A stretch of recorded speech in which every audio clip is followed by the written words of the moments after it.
Found my fiance's secret second phone after he swore he'd changed. This morning started like any other in our apartment. The kettle clicked, the cat curled into her usual warm loaf on the sunny spot of the windowsill, and my fiance, Nate, left behind the faintest trail of citrusy aftershave in our galley kitchen. He's been using that scent since last winter, a detail I used to find comforting because it was one of the few things about him that felt consistent. He kissed my hair, mumbled something about an early meeting, and grabbed his laptop bag. The mug he used, my favorite one, the chipped mug with the blue rim I got at a thrift shop, still had his lip print on it, a little crescent like a fingerprint on enamel. He said, "Love you," and I said it back because I meant it, because I thought it still meant something, because he swore after everything last year that he had changed. I work from home most days, and the morning moved through its familiar motions. Emails, a quick call with a client, a short break where I did the dishes and tossed laundry from the washer to the dryer. It was one of those bright early autumn days where the light turns the dust into confetti and everything feels crisp. Outside, our street had this low hum. Delivery trucks, a gardener's leaf blower, two kids wobbling by on scooters, ordinary life stitching itself together. Around noon, I went to switch the sheets, and that's when I found it. The second phone. It was face down on his side of the bed, tucked under the pillow like a secret he could sleep on and keep warm. For a second, I thought it was mine. The black case was unremarkable, and my brain was trying to make sense of it in the gentlest way. Then I realized mine was on my desk, charging. I picked it up and felt the weight of it. Heavier than mine, a different model, one I had never seen. My stomach did that elevator drop thing.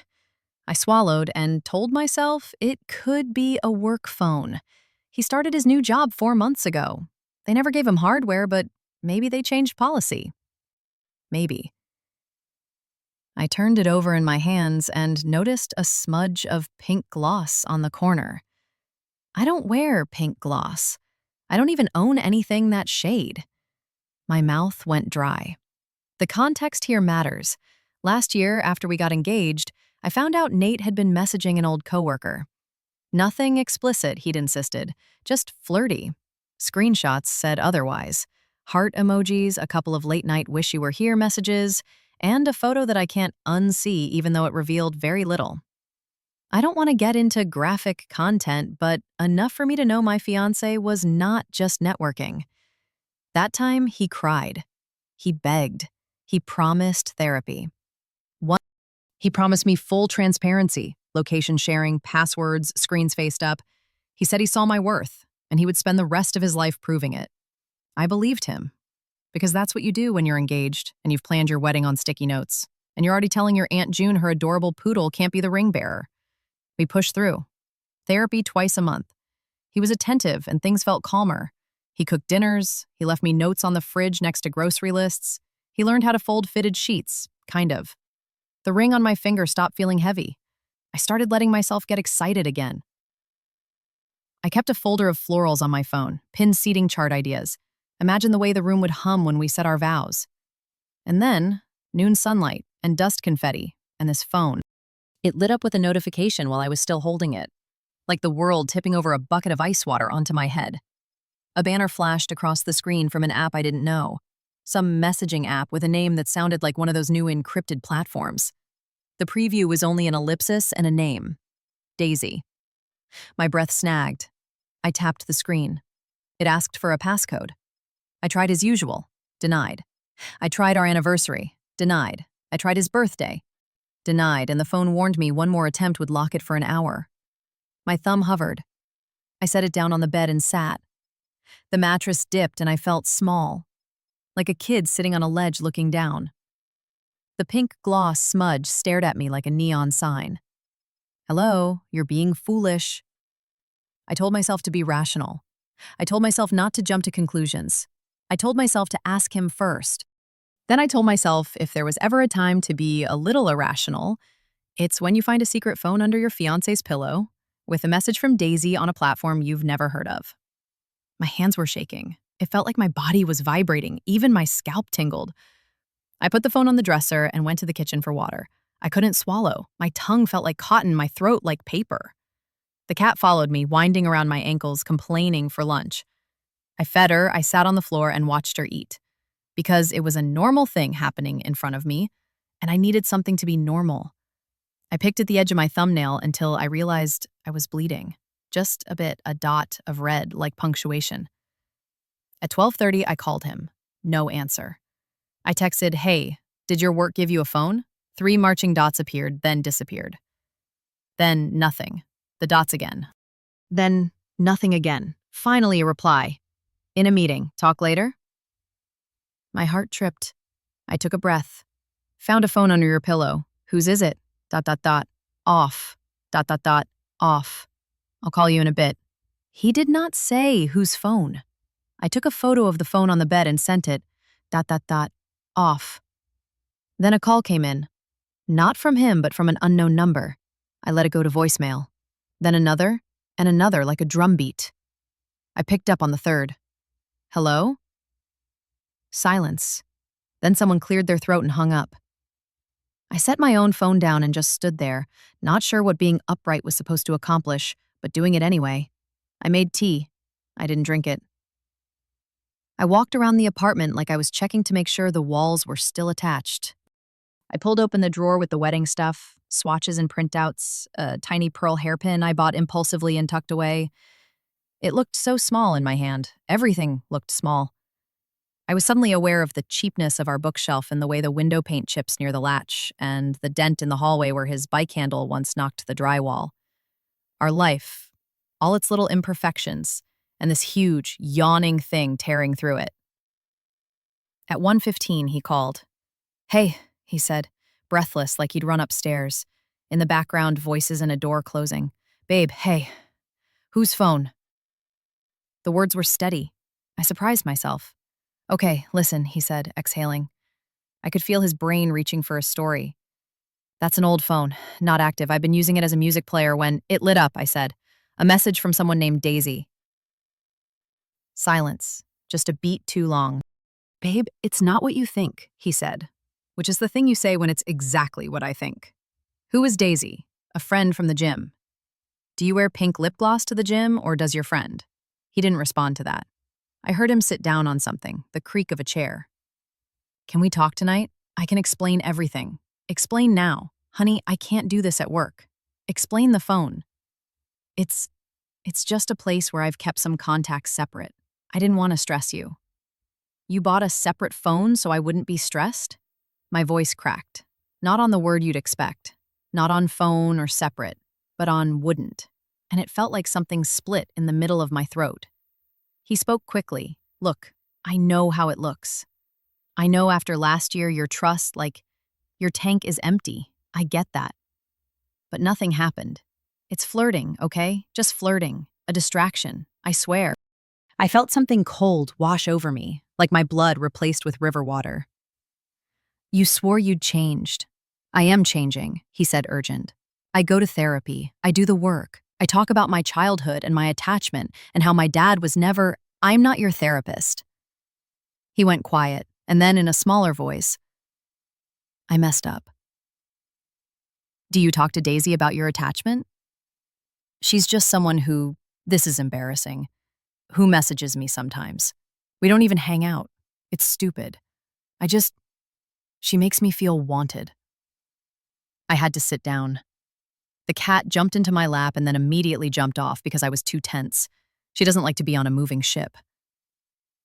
"Am I not enough?" I heard myself ask, hating how needy it sounded. Hating that I was asking him a question he has no right to answer. Hating that he gets to tell me how wanted he feels like that's not a dagger. "You're more than enough," he said. "You're everything." "Then why a second phone?" "So I wouldn't hurt you." I almost laughed. It came out like a cough. Mission accomplished. We went in circles. He said he never met her. He said he just liked the attention. He said he knew how it sounded. He said he didn't want to lose me. He said he didn't know how to stop. He said he would delete everything. He said he'd smash the phone, delete the app, throw it in the river, whatever I wanted. He said he would be transparent. Really transparent this time. He said the wedding was the thing he looked forward to every time he was stuck in traffic or having a bad day. He said a lot of things, and the whole time I kept staring at the phone on the dresser, small and black, a simple rectangle that might as well have been a grenade. I told him to come home. He said he had a presentation at 3. He could leave at 4. I said fine. I hung up and stared at the wall. The wall did not have answers. I picked up the second phone. It was still on the lock screen. My pulse was in my ears, loud, but underneath it, I could hear the faintest buzz and tap. From the hallway, maybe. Footsteps passing. The world kept moving. My phone buzzed. A new email. Work. I closed my eyes. The next hour was a blur. I vacuumed, nothing. I opened the fridge and closed it. I tried to cry, and nothing came. I scrolled through my camera roll to punish myself with pictures of us at the lake. His arms around me, my smile wide and real. I remembered the proposal. No flash mob, just a walk under a canopy of twinkle lights at the botanical garden. The air damp and sweet. He knelt. I said yes. I called my mom from the parking lot and she cried. My dad asked if he had a stable job. We did FaceTimes. We toasted with warm champagne from the gift basket our landlord left us last Christmas. We were flushed and happy and so sure. At 2, my best friend Hannah called to confirm our dog-sitting handoff for the wedding weekend. My mouth opened and suddenly everything spilled out. I didn't plan to tell anyone yet, but it was like trying to hold back the tide with my fingers. I told her about the phone, the gloss, the message, the way he said just flirting like it's a paper cut and not a wound. She swore, the real version, and then apologized, and then swore again. "Do you have someone who can be with you?" she asked. "I can come over after work." "I don't know what I need," I said. That was honest. I didn't know if I wanted company, or to be alone, or to run screaming down the block until my lungs hurt so badly they drowned out my chest. "Promise me you won't let him talk you into minimizing this," she said. "Promise me you'll remember how hard you worked to build back trust." "I promise," I said, because that's a thing I can say and maybe make real. At 2:30, the second phone lit up again, another message. My hands moved without my permission. I typed the code again, the wrong one. It locked for 1 minute. I stared at the countdown, a numb witness to my own weakness. When it opened, it asked again. I tried something else. The last 4 digits of his old phone number. Wrong. 5 minutes. The universe making me sit with myself. I went to his old backpack, the one he uses for the gym. I don't know what I thought I'd find. An instruction manual, a clue, a handwritten list of passwords like an old man who can't keep things in his head. What I found was a folded receipt from a phone store dated 2 months ago. Cash. A little SIM card wrapper. A used tissue, which I threw in the trash like it was suddenly radioactive. Fine, I told myself. Facts. The facts are these. He bought a phone 2 months ago. He is lying about an old phone. He talks to a person named Daisy. There is pink lip gloss on it. And he thinks just flirting is a comfort. My heart started to truly pound. That late night work late 3 weeks ago, when he came home wired and talkative, the sudden interest in the gym 4 evenings a week when he used to hate weights, his laughter by the window with his buddy from college, how he went quiet when I walked in, the way he's been protective of his device, even the main one, turning it over so the screen faces down again sometimes, little lapses in the rules we set. All the red flags I painted white because I wanted the wedding and the life and the story. He came home at 4:11, keys jingling, voice careful. "Babe?" The cat ran to the door. I stayed on the couch with both phones on the coffee table. He stopped when he saw them, like he physically bumped into a wall. "Okay," he said, holding his hands up a little. "Okay." He looked tired, and under that, something like fear. I wanted to feel compassion. I wanted to be the kind of person whose heart is big enough to look at the person they love and hold their pain too. But my heart felt like it was behind glass. It saw him, recognized him, but it couldn't get out. "Unlock it," I said. He sat. His knees touched the coffee table. The space between us felt crowded with words. He reached for the phone, and I pulled it closer to me. "No," I said, "unlock it and put it down." He tapped and tapped, his fingers a little shaky, and the phone opened like a vault. He put it down, face up, and I stared. So many icons I didn't recognize. A cluster of apps that looked like calculators or weather widgets, but all shrugging like they were hiding something. I opened the messaging app. There she was. Daisy. A photo of a flower as her profile pic. The conversation was not innocent. It wasn't the worst thing I could imagine, but it wasn't nothing. Suggestive jokes, late-night check-ins, emojis that make things softer.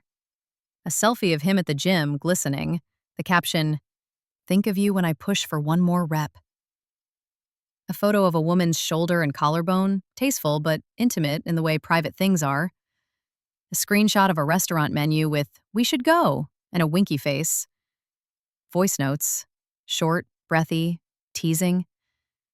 My chest tightened so hard I had to swallow to make sure I still could. I scrolled and scrolled, and the dates built a staircase to moments I remembered but with different lighting. The night of my birthday, when he fell asleep early, there's a voice note from him saying, "Wish I could hear you right now." I waved my phone in the air like I could shake it until the universe rearranged itself. "So you told her you wish you could hear her while we were watching a movie together for my birthday." He closed his eyes. "I'm sorry." I wanted to throw the phone against the wall, but I put it down gently because our security deposit felt too precious. "Did you sleep with her?" "No. Have you met her?" "No. You're lying." He looked at me, nostrils flaring a little, like he was about to cry or admit or explain. "I had coffee with her once. Just coffee." He was already moving the goalposts. We didn't touch. We sat outside. It was daylight. My skin felt too tight. "Did you tell me you were having coffee with a stranger you flirt with, and sent her pictures of yourself sweaty in the gym and told her she makes you feel wanted?" "I didn't want to hurt you," he said again, and I wanted to shove the words back into his mouth and ask them to mean something else. I opened another app, and there are other names, not just Daisy. Red flags turned into a field. Some one-off DMs, some long threads. He'd been casting a net. I saw a saved contact, Jenna, bar. He grabbed for the phone, and I pulled it away like muscle memory. He pinched the bridge of his nose. I swear, nothing physical. I asked about the lip gloss. He shrugged. "I don't know, maybe from your bag. I don't wear pink." Silence piled up between us like snowdrifts. The hum of the fridge grew louder. Our neighbor's shower whooshed. The world scaled up as our life shrank. My mind tried to do spreadsheets. The cost sunk into wedding deposits, the calls we'd have to make, the humiliation I imagined, the dress hanging in a zipped bag at my mom's, pressed and ready. He said, "I can delete everything. We can start over." I laughed in a way I didn't recognize. It sounded like someone else's laughter in an empty room. "Start over when? Before the first time? Before the promises? Before you told me you understood how much it hurt? Before the couples therapist said boundaries and you nodded like a bobblehead?" He reached for my hand and I pulled back. He looked so wounded at that. A very small part of me wanted to rub his shoulder and tell him we'd be okay. A louder part of me wanted to say the word no in as many different languages as I could think of. He said he loved me. He said it like it had a shape, like it could fix things, like it was a bomb and not a machete. I got up and paced. My body had too much electricity. I poured a small glass of wine to calm down and then put it on the counter and just held it for a while, because the idea of numbing this felt like putting tape on a volcano. I took 2 sips, and it did nothing but make my cheeks warm. I set it down. The cat watched me from the chair like I was performing a strange dance. "I don't know what to do," I said to the wall. Goosebumps rose on my arms. He stood, too. He looked like he might touch me, then didn't. "Give me a chance," he said. And I stared at him, at this person I love who has now built a second life in his pocket. I tried to picture walking down an aisle toward him, tried to layer that image over this moment, and my brain rejected it like incorrect puzzle pieces. We talked logistics. The wedding is in 6 weeks. Deposits are non-refundable. Guests will need to be told. We have a lease and a bed and a cat that likes the windowsill and a calendar full of together plans. We have a song. We have inside jokes. We have a storage unit with holiday decorations. We have a part of town that feels like ours. We have a mess. He begged, and I felt myself straightening, like a spine finding itself. "You have to leave for a few days," I said. "Go to your brother's. Give me space to think without you crying at me." His face changed. Anger, maybe, or panic. "So you're punishing me?" "I am protecting myself," I said, and my voice didn't shake. "That is not punishment." He packed in silence. The cat sat on the suitcase like a cartoon.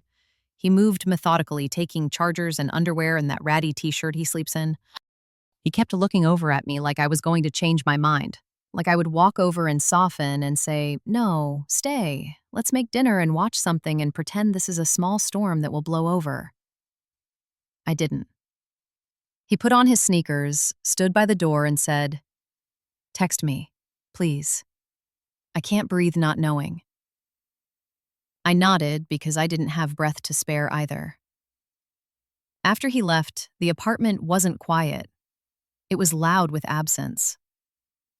I sat on the edge of the couch and stared at the second phone. I should have smashed it. I didn't.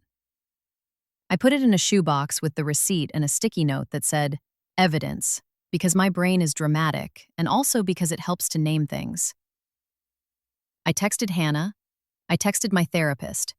I texted my mom. Can we talk later? I'm okay, not an emergency. My mom called immediately anyway. I let it go to voicemail because I wasn't ready to hear her voice do the worried, hopeful thing. I walked to the bedroom and looked at the bed and the dent his head makes in the pillow. I thought about the day we moved in and how we ate pizza on the floor and were so proud of ourselves for assembling a dresser without instructions. I thought about the first time he told me about his dad leaving, about the way he cried real tears, and I felt myself wrap around him like a vine, how I made meaning out of his hurt and made it into ours, because that felt like love.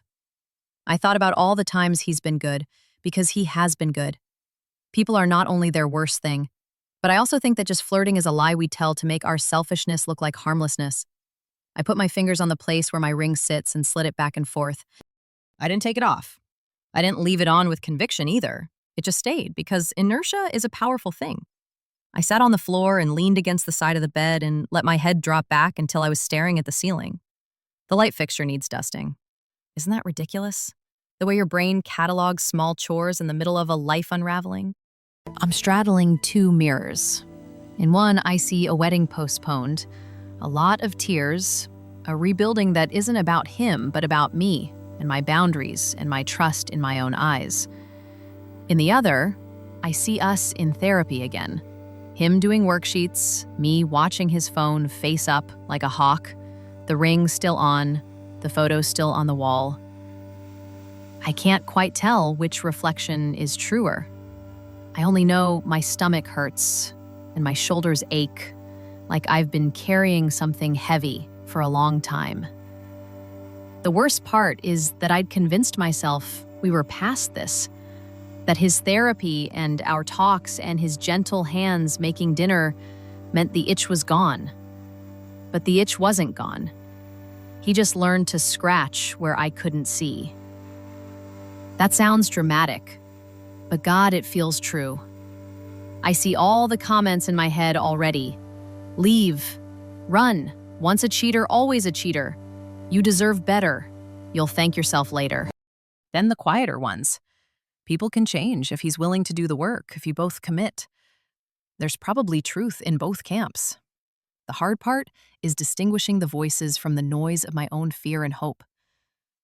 I don't want revenge. I don't want to burn his clothes or key his car or parade his phone screenshots through our friend group. I want to be treated like a partner, not a hobby. I want a life where my nervous system isn't a tuning fork vibrating at the pitch of male attention. I want to get married, yes, but to someone who doesn't need a backup line for ego refills. I want to be the person I thought I was when I said yes under those twinkle lights. Tonight, the apartment smells like his aftershave and my tea and the faint sourness from the trash I forgot to take out. The cat is asleep and twitching, dreaming something uncomplicated. In the shoebox is a small black rectangle, buzzing occasionally, reminding me that the story isn't finished. I could open it again. I could call Daisy. I could reach out and ask her if she knows my name, if she knows there is a dress in a garment bag, if she knows he told me that the way I laugh in my sleep makes him want to protect me forever. I could ask her what it is she gives him that takes away from me. I could call. But part of me knows this isn't about her. It's about him. And me. And the thin line between a mistake and a pattern. I'm supposed to pick up my final dress alterations in 2 days. The woman at the shop knows my waist measurement by heart. She fusses over me like I'm her daughter. The thought of that appointment makes my eyes burn. Will I go? Will I put it on and see a bride? Or a stranger in a costume? My phone lights up. Can we talk? From him. Another one. I'm sorry. Another? Please? I turn the screen face down. I pour the wine down the sink. I brush my teeth like I can scrub the taste of this day away. I set an alarm for the morning because work still exists, and the dog I'm walking for extra cash still has to pee, and my life is still going. even if my heart is kneeling on the floor with its hands on its head. I don't know yet what I'm going to do. I don't know if there is a version of this where we live happily enough. I don't know if there is a version where I pack a bag and go to my mom's and say, "It's over," and then live in the quiet for a while until it becomes music. I don't know if this was the last straw, or if I'm still weaving this basket with the straw I have. I don't know if I'll forgive him. I don't know if I should. I keep thinking of that early line of morning light and the dust floating through it, 1,000 tiny pieces suspended, waiting. I feel like that, suspended, waiting for gravity to do what it does. TLDR. Found my fiancé's secret second phone under his pillow after he promised he'd changed. Turns out he's been just flirting with multiple women, maybe met one for coffee. He's at his brother's now. I'm in shock. Wedding in 6 weeks. No idea what to do.